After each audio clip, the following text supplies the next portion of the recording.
సరే నేను గంభీరంగా మౌనంగా చూస్తున్నా. నేను కొడితే వట్టి కొట్టు నాకు అలవాట్లేదు కదా. చూద్దాము.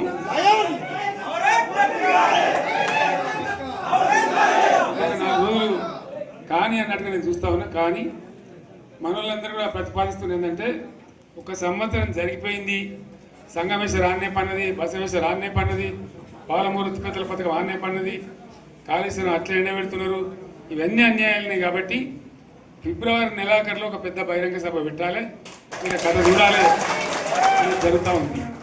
కాబట్టి మీరు కూడా పెద్ద ఎత్తున దయచేసి ఆ సభకు కదిలి రావాలి, చాలా దూరమే ఉండదు. ఆ రకంగా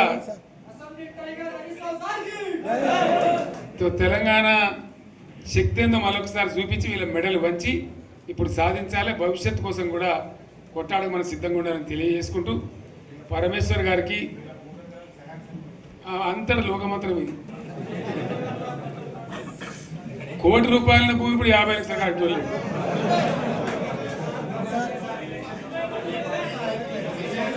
ఈ ఒక్కని బాధ ఒక ఆయన వచ్చింది, మన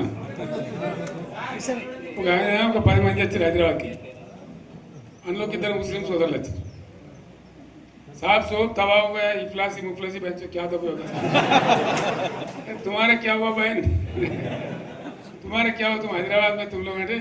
मेरा कारोबार है साहब, मेरा छोटा मोटा कारोबार है, होटल भी है, 70% गिर गया है.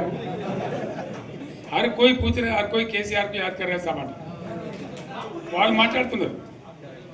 ఎక్కడ ప్రతి ఒక్కరు భూముల ధరలు పోయినాయి, మందు పోయినాయి, మసాలా అన్ని పోయినాయి. ఎంత మంచిగా 4 ఎకరాల రైతు నేను 4 కోట్ల ఆశాగా అనుకుంటుండే. అంత ధీమా ఉంది, ఎంత బాగుండే. హైదరాబాద్ నుంచి అడిగితే కూడా వచ్చి మనం ఇవ్వకపోదాం భూములు, డిమాండ్ పెరగానని. అంత బ్రహ్మాండంగా మారుమూల ప్రాంతంలో కూడా 40 లక్షలు 50 లక్షలు ఎకరానికి ఉండే. అటువంటిది సగానికి సగం పడిపోయి మొత్తం నాశనం చేసింది. వీళ్ళు ఇట్లే వదిలిపెడితే ఇంకింత నాశనం అవుతుంది. కాబట్టి మనం కొట్లాడాల్సిందే. నేను ఇంకొక మాట మీకు చెప్తా. ఎలక్షన్లలో నేను మస్తు చూసిన 50 ఏళ్ళలో పార్టీలు గెలితే ఓడితాయి. ఇంత మాయలు ఏడాది లోపలనే కాంగ్రెస్ పార్టీ దొరికితే కొడతాం రాని అంత గొప్పగా.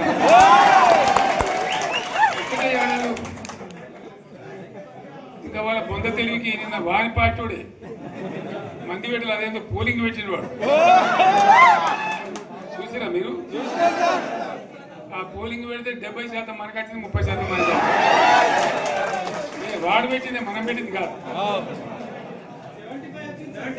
75 ఇది పరిస్థితి. అదే నేను ఏమంటున్నా అంటే, ఫామ్ హౌస్ అంటే ఏముంటుంది, వారి ఉంటుంది, మాకు ఉంటుంది, అల్లం ఉంటుంది. కాంగ్రెస్ వాళ్ళు అయితే మనిషి చేస్తే పారబడి తవ్వచ్చు కూడా లంగత.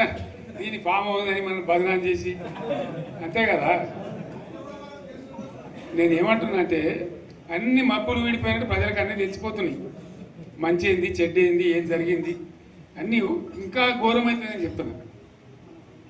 వీళ్ళ తెలివితక్కువతనానికి ఏమైంది, నిన్న మొన్న రిపోర్ట్ వచ్చింది. Comptroller and auditor general of India అని కాగ్ అంటారు దాన్ని. కాగ్ రిపోర్ట్ వచ్చింది. పోయిన సంవత్సరం మన గవర్నమెంట్లో వచ్చిన ఆదాయం కంటే 13,000 కోట్ల రూపాయల ఆదాయం తగ్గిపోయింది. ఇంకా మార్చి పోయే వరకల్లా ఇంకో 3-4 కోట్ల అవుతుంది. అంటే 15,000 కోట్ల ఆదాయం పోతుంది. మన గవర్నమెంట్ ఉన్నప్పుడు ప్రతి ఏడాది 15,000 కోట్లు పెంచుకుంటూ పోయింది, చెప్పి చేసుకుంటూ పోయింది. ఏడాది 10 నుంచి 15,000 కోట్ల ఆదాయం పెరిగేది మన టైంలో. అంత జాగ్రత్తగా మనం వ్యవహారం చేస్తాం. ఇలా ఉల్టా 15,000 కోట్లు పడిపోయింది. ఇంకా వాడేమిస్తాడుగా, ఇంకా ఇస్తారా? ఇంకో 4-5 నెలలు అయితే జీతాలే కష్టమైతే ఉంటుంది. అందరు పెండింగ్ పెట్టి రిటైర్ అయిన దొరుకుతలు పైసలు మీరు చూస్తారు కదా పేపర్లలో. సో ఆ విధంగా రాష్ట్ర ఆర్థిక పరిస్థితిని కూడా దివాలా తీయించారు. ఇవాళతోనేం కాదు, 100కు 100% ఇప్పటికే ప్రజలు నిర్ణయానికి వచ్చారు. డెఫినెట్గా రాబోయే గవర్నమెంట్ మనదే అని అనుమానం కూడా అవసరం లేదు.